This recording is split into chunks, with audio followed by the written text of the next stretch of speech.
ਇੱਕ audio recording ਇਸ group ਵਿੱਚ ਪਾਈ ਹੋਈ ਹੈ। ਬਲਜੀਤ ਸਿੰਘ ਜੋ ਪ੍ਰਚਾਰਕ ਹਨ ਉਹਨਾਂ ਦੀ ਗੁਰਬਾਣੀ ਸੱਚਖੰਡ ਤੋਂ ਨਹੀਂ ਆਈ ਹੈ, ਇੱਕ ਵੱਡਾ ਝੂਠ ਹੈ, ਉਹ ਕਹਿ ਰਹੇ ਹਨ।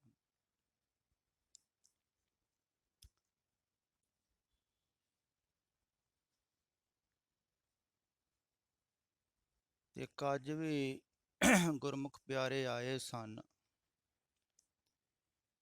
ਉਹਨਾਂ ਨੇ ਇੱਕ ਪੰਕਤੀ ਪੜ੍ਹੀ ਹੋਈ ਸੀ ਵੀ ਇਹਦੀ ਵਿਚਾਰ ਦੱਸੋ।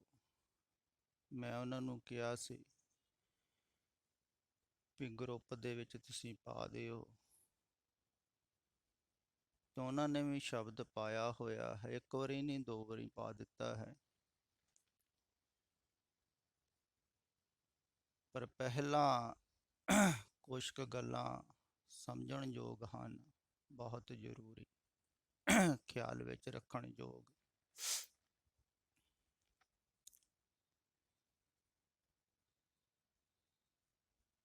ਇੱਕ ਹੈ ਸ਼ਬਦਾਂ ਦੇ ਅਰਥ ਕਰਨੇ,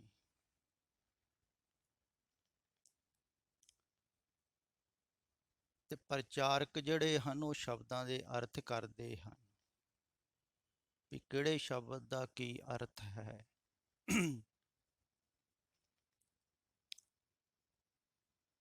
ਇਸ ਵੀਡੀਓ ਰਿਕਾਰਡਿੰਗ ਦੇ ਥੱਲੇ ਵੀ ਇੱਕ ਹੋਰ ਵੀ ਕਿਸੇ ਨੇ ਪਾ ਦਿੱਤੀ ਹੈ, 10ਵੇਂ ਦੁਆਰ ਬਾਰੇ ਉਹ ਦੱਸ ਰਹੇ। ਤੇ ਸ਼ਬਦਾਂ ਦੇ ਅਰਥ ਜਿਹੜੇ ਹਨ ਨਾ, ਉਹ ਆਪਣੀ ਬੁੱਧੀ ਦੇ ਹਿਸਾਬ ਦੇ ਨਾਲ ਹੁੰਦੇ ਹਨ। ਜਿੰਨੀ ਕੁ ਕਿਸੇ ਨੂੰ ਸਮਝ ਹੈ, ਆਪਣੀ ਸਮਝ ਦੇ ਮੁਤਾਬਕ ਵੈਸੇ ਹੀ ਅਗਲਾ ਅਰਥ ਕਰ ਲੈਂਦਾ ਹੈ। ਤੇ ਅਜੋਕੇ ਸਮੇਂ ਦੇ ਵਿੱਚ ਬਹੁਤ ਸਾਰੇ ਪ੍ਰਚਾਰਕ ਜਿਹੜੇ ਹਨ ਉਹ ਤਰਕਸ਼ੀਲ ਪੈਦਾ ਹੋ ਰਹੇ, ਉਹ ਹਰ ਗੱਲ ਤੇ ਹੀ ਤਰਕ ਕਰਦੇ, ਤੇ ਤਰਕਸ਼ੀਲ ਪ੍ਰਚਾਰਕਾਂ ਨੂੰ ਨੌਜਵਾਨ ਪੀੜ੍ਹੀ ਚੰਗਾ ਸਮਝਦੀ ਹੈ।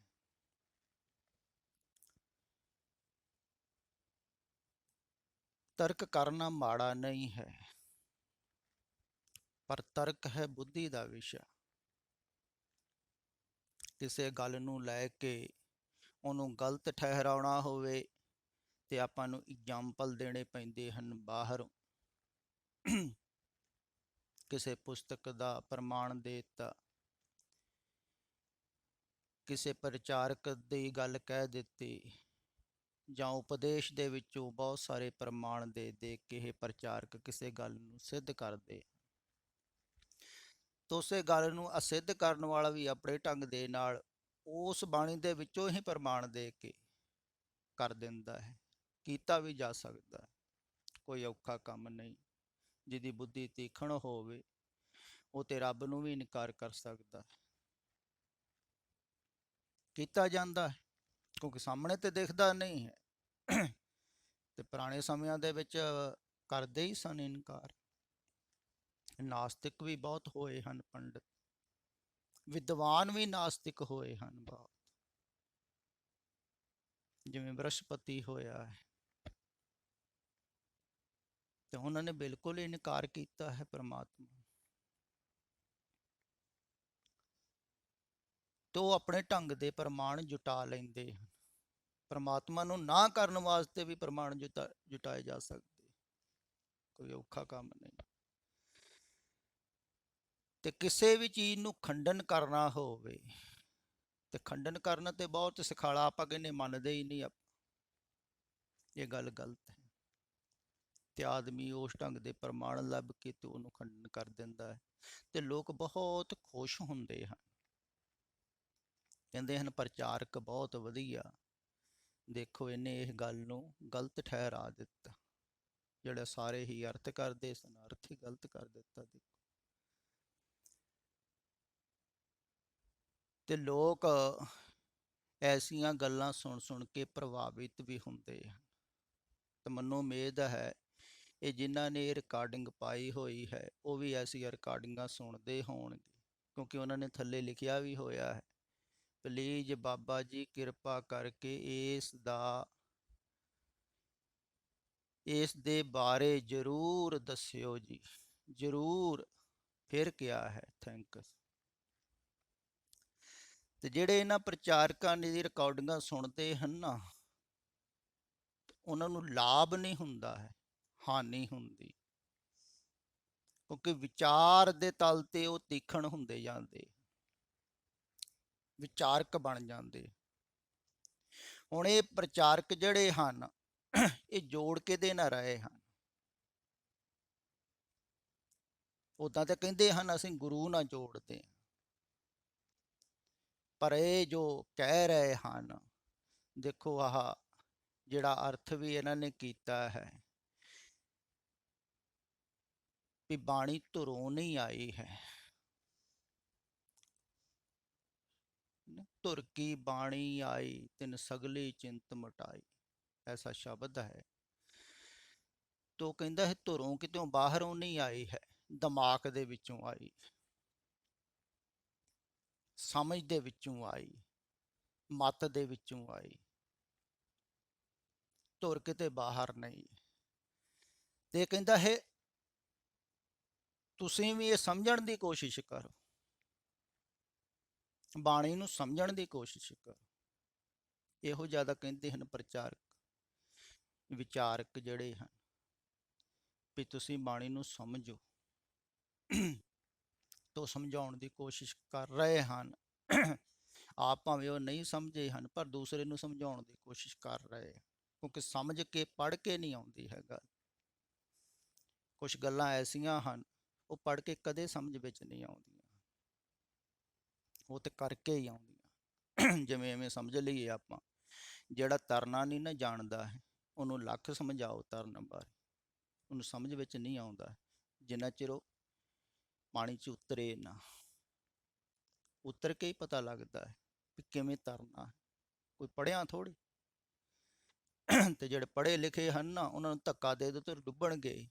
ਤੇ ਅੰਤਕਾਲ ਜ਼ਿਆਦਾਤਰ ਪ੍ਰਚਾਰਕ ਡੁੱਬਦੇ, ਪੰਡਤ ਡੁੱਬਦੇ, ਕਿਉਂਕਿ ਗਿਆਨ ਤੇ ਬਹੁਤ ਹੈ ਪਰ ਗਿਆਨ ਦੇ ਨਾਲ ਬੱਧੇ ਹੋਏ, ਸਮਝਦਾਰੀ ਦੇ ਨਾਲ ਬਾਝੇ,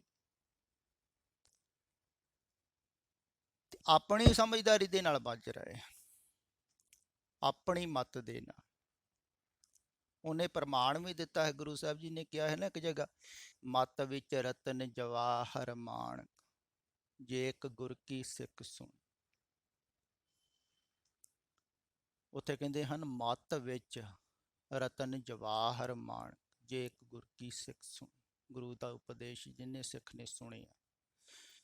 ਹੁਣ ਦੂਸਰੇ ਪਾਸੇ ਇਹ ਵੀ ਕਹਿੰਦੇ ਹਨ ਤਿਆਗੋ ਮਨ ਕੀ ਮਤੜੀ, ਵਿਸਾਰਹਿ ਦੂਜਾ ਪਾਉ ਜੀ। ਵੀ ਮਨ ਦੀ ਮਤ ਛੱਡਣੀ, ਇਹਦਾ ਕੀ ਭਾਵ ਹੋਇਆ? ਭਾਵ ਹੈ ਰਤਨ ਜਵੇਹਰ ਮਾਣਕ ਤੇ ਪਏ ਹੋਏ ਹਨ, ਪਰ ਮਤ ਜਦੋਂ ਗੁਰੂ ਨੂੰ ਭੇਟ ਕਰ ਦਿੰਦਾ ਹੈ ਨਾ,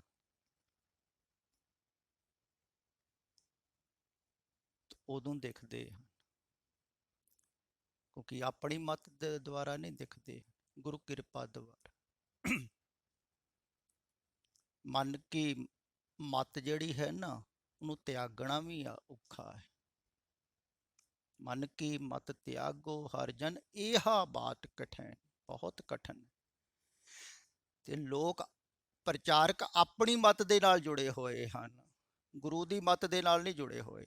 ਇਹ ਖਿਆਲ ਵਿੱਚ ਰੱਖਣ ਯੋਗ, ਕਿਸੇ ਨੂੰ ਨਹੀਂ ਪਤਾ ਲੱਗ ਰਿਹਾ, ਕਿਉਂਕਿ ਅਰਥ ਤੇ ਆਪਣੀ ਮਤ ਦੇ ਵਿੱਚੋਂ ਨਿਕਲ ਰਹੇ ਹਨ, ਤੇ ਉਹ ਆਪਣੀ ਮਤ ਨਾਲ ਜੁੜੇ ਹੋਏ ਹਨ। ਲੋਕਾਂ ਨੂੰ ਵੀ ਕਹਿੰਦੇ ਹਨ ਵੀ ਸਾਡੀ ਮਤ ਦੇ ਨਾਲ ਜੁੜੋ, ਅਸੀਂ ਜੋ ਕਹਿੰਦੇ ਹਾਂ ਇਹੋ ਹੀ ਠੀਕ।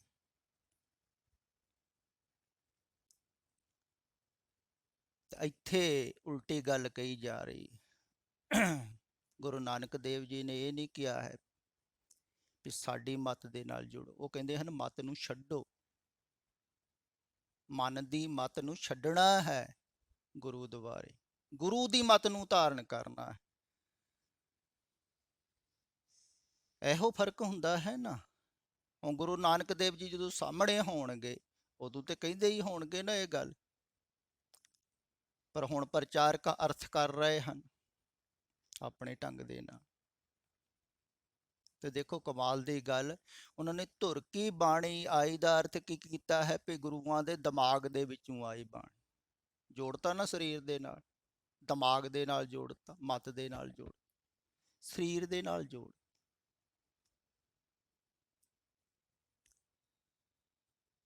ਧੁਰ ਕੀ ਬਾਣੀ ਦਾ ਅਰਥ ਇਹ ਹੁੰਦਾ ਹੈ, ਜਿਵੇਂ ਗੁਰੂ ਨਾਨਕ ਦੇਵ ਜੀ ਨੇ ਇੱਕ ਜਗ੍ਹਾ ਕਿਹਾ ਵੀ ਹੈ, ਹਮ ਆਪੋਂ ਬੋਲ ਨ ਜਾਣਦਾ ਕਹਿਆ ਸੋ ਹੁਕਮਾਓ ਜੀ। ਉਹਦਾ ਭਾਵ ਇਹ ਹੁੰਦਾ ਹੈ ਵੀ ਜਿਹੜਾ ਆਪਣੇ ਆਪ ਨਹੀਂ ਬੋਲ ਰਿਹਾ ਹੈ, ਥੋੜਾ ਜਿਹਾ ਇਸ ਪੱਖ ਵਿੱਚ ਵੀ ਸਮਝਣ ਦੀ ਜ਼ਰੂਰਤ ਹੈ, ਅਗਰ ਕਿਸੇ ਨੂੰ ਖਿਆਲ ਵਿੱਚ ਆ ਜਾਵੇ। ਕੋਈ ਵੀ ਜਿਹੜਾ ਪ੍ਰਚਾਰਕ ਹੈ ਜਦੋਂ ਬੋਲਦਾ ਹੈ ਨਾ, ਜਾਂ ਸਕੂਲਾਂ ਦੇ ਵਿੱਚ ਪ੍ਰੋਫੈਸਰ ਬੋਲਦੇ ਹਨ, ਜਾਂ ਰਾਜਨੀਤਿਕ ਕਿਤੇ ਬੋਲਦੇ ਹਨ, ਤਾਂ ਜੋ ਬੋਲਣਾ ਹੈ ਉਹਨੂੰ ਯਾਦ ਕਰਦੇ ਹਨ। ਰਾਜਨੀਤਿਕ ਲੋਕਾਂ ਨੂੰ ਤੇ ਲਿਖ ਕੇ ਦਿੱਤਾ ਜਾਂਦਾ ਹੈ, ਜਿਹੜੇ ਉਹਨਾਂ ਦੇ ਥੱਲੇ ਹਨ, ਤਾਂ ਉਹਨਾਂ ਨੂੰ ਲਿਖ ਕੇ ਦਿੰਦੇ ਹਨ ਵੀ ਇਹ ਭਾਸ਼ਣ ਦੇਣਾ ਹੈ। ਇਹ ਕੱਲ ਹੀ ਪਰਸੋਂ ਮੈਨੂੰ ਦੱਸ ਰਹੇ ਸੀ ਵੀ ਜਿਹੜੇ ਉੱਪਰ ਪੁਲਾੜ ਦੇ ਵਿੱਚ ਜਾਂਦੇ ਹਨ ਨਾ ਯਾਤਰੀ,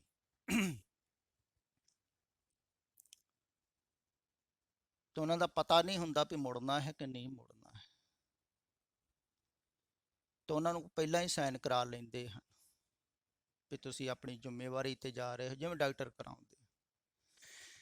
ਤੇ ਕਹਿੰਦੇ ਹਨ ਵੀ ਉਹਨਾਂ ਦੇ ਵਾਪਸ ਮੁੜਨ ਵੇਲੇ ਰਾਸ਼ਟਰਪਤੀ ਨੇ ਕੋਈ ਭਾਸ਼ਣ ਦੇਣਾ ਹੁੰਦਾ ਹੈ, ਤੇ ਉਹ ਜਿਹੜਾ ਭਾਸ਼ਣ ਹੈ ਨਾ ਉਹ ਦੋਵੇਂ ਢੰਗ ਨਾਲ ਤਿਆਰ ਕਰ ਲੈਂਦੇ, ਮਰੇ ਹੋਇਆਂ ਦਾ ਵੀ ਤੇ ਜੀਂਦਿਆਂ ਦਾ ਵੀ। ਜੇ ਜੀਂਦੇ ਆ ਗਏ ਤੇ ਆਹ ਦੇ ਦਾਂਗੇ ਵੀ ਇਹ ਬੋਲ ਦੋ, ਜੇ ਮਰ ਕੇ ਆ ਗਏ ਤੇ ਦੂਸਰਾ ਦੇ ਦਾਂ।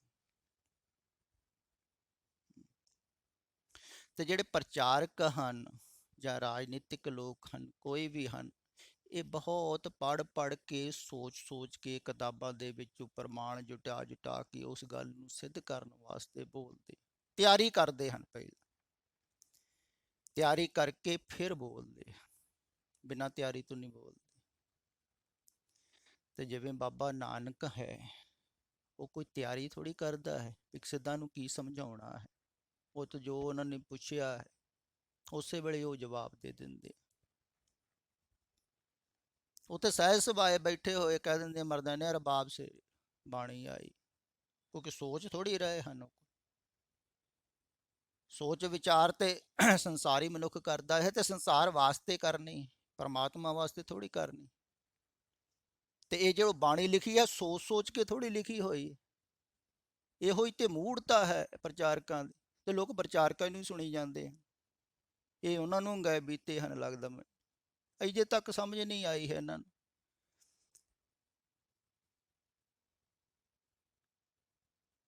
ਫਿਰ ਦੂਸਰੀ ਗੱਲ ਇਹ ਹੈ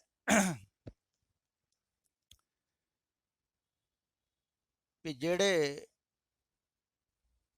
ਪ੍ਰੇਮੀ ਸੱਜਣ ਨੰਬਰ ਐਡ ਕਰਦੇ ਹਨ ਨਾ, ਉਹ ਟੈਲੀਫੋਨ ਤੇ ਪਹਿਲਾਂ ਕਹਿੰਦੇ ਹਨ ਵਾਰ-ਵਾਰ ਵੀ ਤੁਸੀਂ ਆਪਣੀ ਗੱਲ ਕਰਨੀ ਹੈ ਇਸ ਗਰੁੱਪ ਦੇ ਵਿੱਚ, ਵੀ ਤੁਹਾਨੂੰ ਪ੍ਰੋਬਲਮਾਂ ਜਿਹੜੀਆਂ ਹਨ, ਤੁਸੀਂ ਅਗਰ ਪਰਮਾਰਥ ਦੇ ਮਾਰਗ ਤੇ ਚੱਲਣਾ ਚਾਹੁੰਦੇ ਹੋ, ਕੋਈ ਰੁਕਾਵਟ ਹੈ, ਕਿਵੇਂ ਚੱਲਣਾ ਹੈ, ਆਪਣੀ ਨਿੱਜੀ ਗੱਲ ਕਰਨੀ ਹੈ, ਨਿੱਜੀ ਗੱਲ ਕਰੋ। ਪਰ ਇਹਨਾਂ ਦੀ ਆਦਤ ਹੈ ਕਈ ਨਾ ਬਾਹਰ ਪ੍ਰਚਾਰਕਾਂ ਦੀਆਂ ਗੱਲਾਂ ਸੁਣੀ ਜਾਂਦੇ, ਤੋਂ ਵਿੱਚੋਂ ਕੱਢ ਕੱਢ ਕੇ ਫਿਰ ਪਾਉਂਦੇ ਹਨ। ਆਪ ਤੇ ਭਟਕੇ ਹੋਏ ਹਨ, ਜਿਹੜੇ ਲੱਗੇ ਹਨ ਉਹਨਾਂ ਨੂੰ ਭਟਕਾਈ ਜਾਂਦੇ।